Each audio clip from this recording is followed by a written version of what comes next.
দশে মিলে করি কাজ, হারিয়ে জিতি নাহি লাজ। আসসালামু আলাইকুম, আমি মোহাম্মদ নাইম হোসেন, বিনিয়োগ পরামর্শক। আজকে যে বিষয়টি নিয়ে আপনাদের সামনে বলতে আসলাম, সেই বিষয়টি হচ্ছে গ্রুপ ইনভেস্টমেন্ট, মানে দলীয় বিনিয়োগ। তো এই জন্যই প্রথমে আমি শুরু করলাম একতাই বল।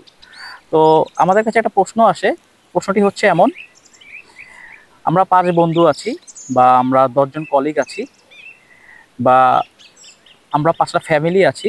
সেটা সেই ফ্যামিলি, সেই গ্রুপ বন্ধু বা সেই গ্রুপ কলিগরা মিলে কিছু করতে চাই। তো মূলত আমি যদি একটু উদাহরণ দিয়ে বলি, লেটসে আপনারা 5জন বন্ধু, আপনাদের কাছে একটা ক্যাপিটাল আছে, একটা ইনভেস্টমেন্ট আছে 2 কোটি টাকা। তো আপনারা কি করতে পারবেন? আপনি 2 কোটি টাকা দিয়ে আপনি একটা জমি কিনবেন, বা কোনো ভালো একটা হাউজিং কোম্পানি থেকে আপনি একটা প্লট কিনবেন। এরপর আপনি কি করবেন?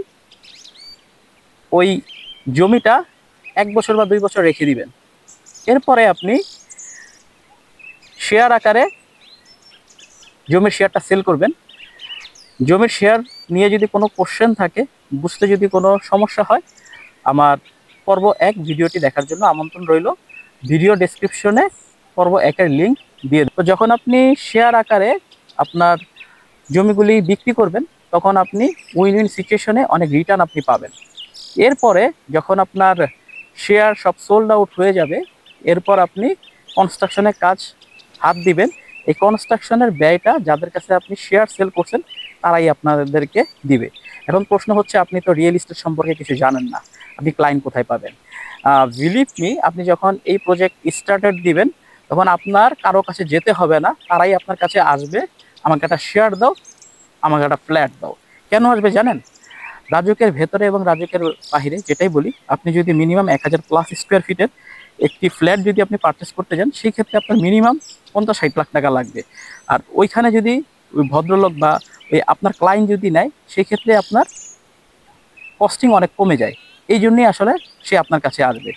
আরেকটা বিষয় জানিয়ে রাখি, আপনি যদি পার্সোনাল কারো থেকে ল্যান্ড নিয়ে এই প্রজেক্টটা করেন, সেটা সময় সাপেক্ষ হবে।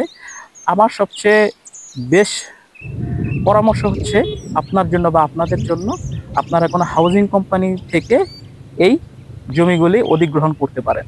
আপনি যখন হাউজিং কোম্পানি থেকে জমি অধিগ্রহণ করবেন, তখন আপনি একটা বেস্ট প্রাইসে পাবেন যখন আপনি বাল্ক প্লট নেবেন। আর ডেফিনেটলি আপনি ওই হাউজিং কোম্পানিতে ইনভেস্টমেন্ট করেন যে হাউজিং কোম্পানি 50 থেকে 60% কাজ কমপ্লিট। দ্যাট মিনস, আমি বোঝাতে চাচ্ছি, আপনি এখন ইনভেস্টমেন্টটা যখন করবেন, বাকি কাজগুলি যখন শেষ হয়ে যাবে হাউজিং কোম্পানি, তখন আপনি শেয়ার অ্যানাউন্সমেন্ট করে দেবেন। তো 50 থেকে 60% সময় যখন আপনি ইনভেস্টমেন্ট করলেন ওই হাউজিং কোম্পানিতে, তখন আপনার প্লটের প্রাইস থাকবে 1। এরপরে যখন আপনার কাছে ওই housing company plot hand over করবে, তখন প্রাইস থাকবে আরেক। প্রাইসটা আকাশ কুসুম হয়ে যাবে আর কি। তো ধন্যবাদ, ভালো থাকবেন।